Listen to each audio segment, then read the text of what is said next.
ရှင်ဒီနေ့ကတော့အသားဟင်းနဲ့မလဲနိုင်တဲ့အပြုံးအရမ်းကြိုက်တဲ့ငပိအိုးကတ်လေးချက်တယ်ပေါ့နော်ငပိအိုးကတ်လေးရဲ့ပန်းကော်ဗီကျော်လေးရဲ့တူစရာလေးရဲ့နဲ့စားပါမယ်ရှင်ကဲပြုံးနဲ့တူလိုက်စားကြပါအောင်ရှင်ဒါလေးကတော့အပြုံးအရမ်းကြိုက်တဲ့ငပိအိုးကတ်လေးပါရှင်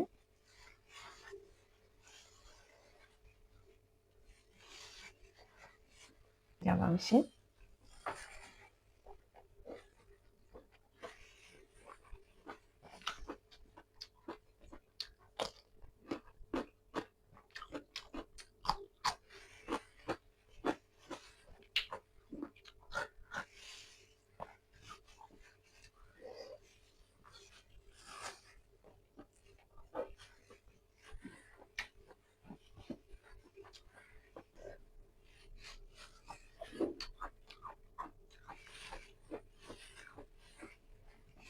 ပြောရလေငပိအိုးကတ်ကတ်ပြီးဆိုရင်တနေ့ထမင်း3လေးနဲ့စားတယ်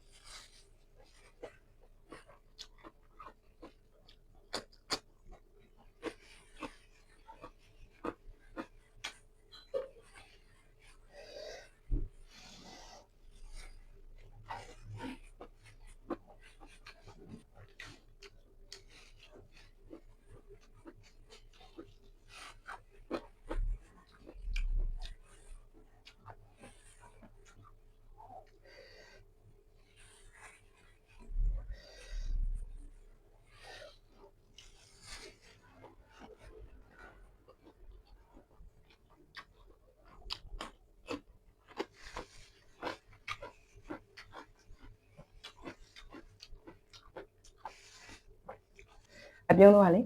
တောင်ရိုးနားနေတဲ့လူတွေဆိုတော့လေညစ်တို့တကွားသီးတို့ဆိုအရင်ကြိုက်တယ်ညစ်ပေါ်ခြင်းဆိုရင်လည်းညစ်မျိုးစုံချက်စားတယ်တောင်ရိုးတကွားသီးဆိုလည်းတုတ်စားကြအခုကတောင်ရိုးတကွားသီးမစားတာတော့တော်တော်ကြာပြီ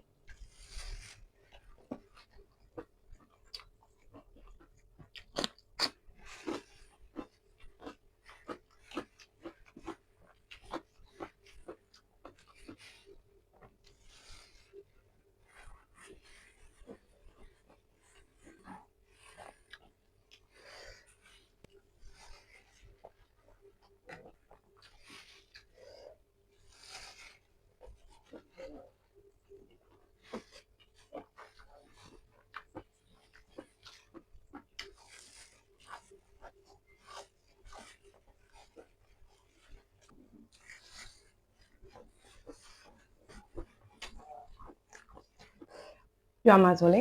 ကိုအိမ်ဒီအိမ်နေအိမ်နဲ့သွားတယ်ဆိုလို့ရှိရင်သမင်းစားတာတွေပါလိမ့်နဲ့တို့လို့ဘိုင်းချက်လက်ဟိဆိုဝတ်တက်ချက်သားဆိုရင်သမင်းဝင်စားဘူးအဲ့လိုငပိအိုးကတ်တယ်ဆိုရင်ဝယ်မစားရင်မနေနိုင်အများနဲ့ဝင်စားတယ်